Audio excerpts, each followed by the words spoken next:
Assalamualaikum warahmatullahi wabarakatuh. Shalom, Om Swastiastu, Namo Buddhaya, salam kebajikan. Halo semua, perkenalkan nama saya Danu Fadewa, mahasiswa jurusan Manajemen semester 1 Universitas Terbuka Palembang, di mana saya mendapat tugas untuk membuat kerangka topik dan menyajikannya dalam bentuk video untuk penilaian tugas diskusi saya. Di sini saya akan membahas tentang dampak COVID-19 terhadap dunia pendidikan.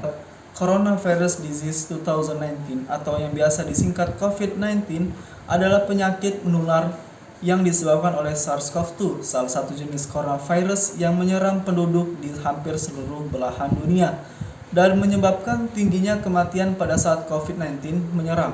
Penderita COVID-19 dapat mengalami demam, batuk kering, dan kesulitan bernafas. Sampai saat ini belum diketahui penyebab dari virus corona, tetapi diketahui virus ini disebarkan oleh hewan dan mampu menjangkit dari satu spesies ke spesies lainnya, termasuk juga manusia. Dan diketahui virus corona berasal dari kota Wuhan, Provinsi Hubei di Cina dan muncul pada Desember 2019. Pada tanggal 7 Januari 2020, Cina mengidentifikasi pneumonia yang tidak diketahui etiologinya tersebut sebagai jenis baru coronavirus atau coronavirus disease COVID-19. Kemudian, COVID-19 tersebut berlangsung sangat cepat dan menyebar antar negara. Apakah virus COVID-19 dapat menular? Oh tentu.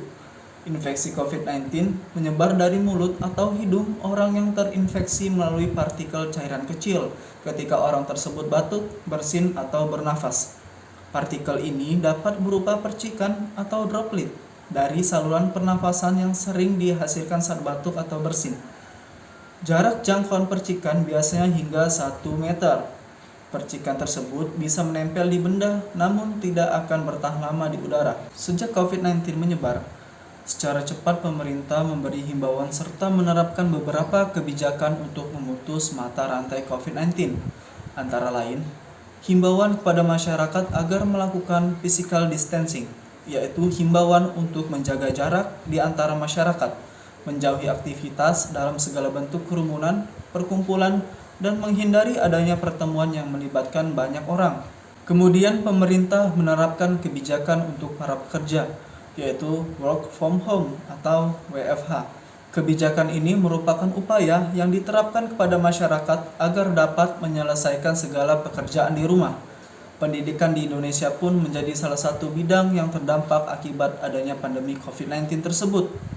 Dengan adanya pembatasan interaksi, Kementerian Pendidikan di Indonesia juga mengeluarkan kebijakan yaitu dengan meliburkan sekolah dan mengganti proses kegiatan belajar mengajar atau KBM dengan menggunakan sistem dalam jaringan atau daring. Sekolah perlu beradaptasi cepat untuk menggunakan media daring, namun penggunaan teknologi bukan tidak ada masalah. Banyak masalah yang menghambat terlaksananya efektivitas pembelajaran dengan metode daring.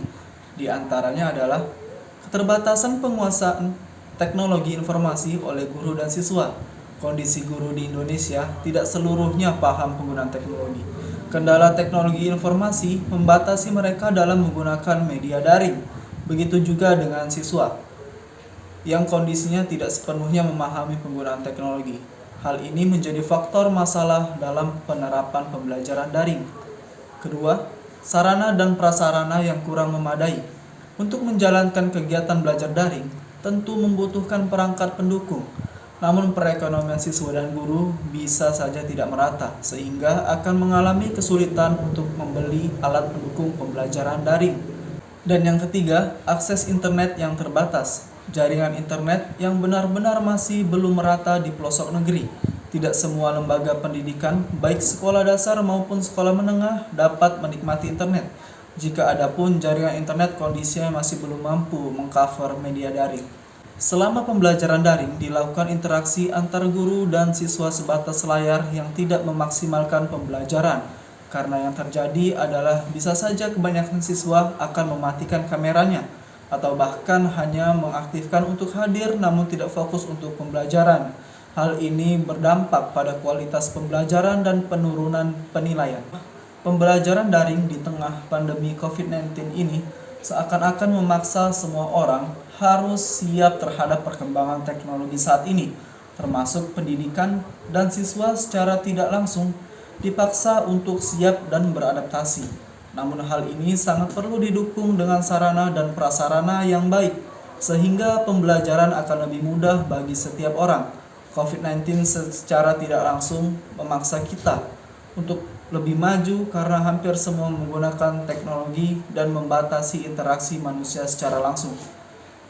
Demikian tinjauan umum saya terhadap dampak COVID-19 dan saya akan mencantumkan referensi bacaan saya di akhir video. Terima kasih, salam.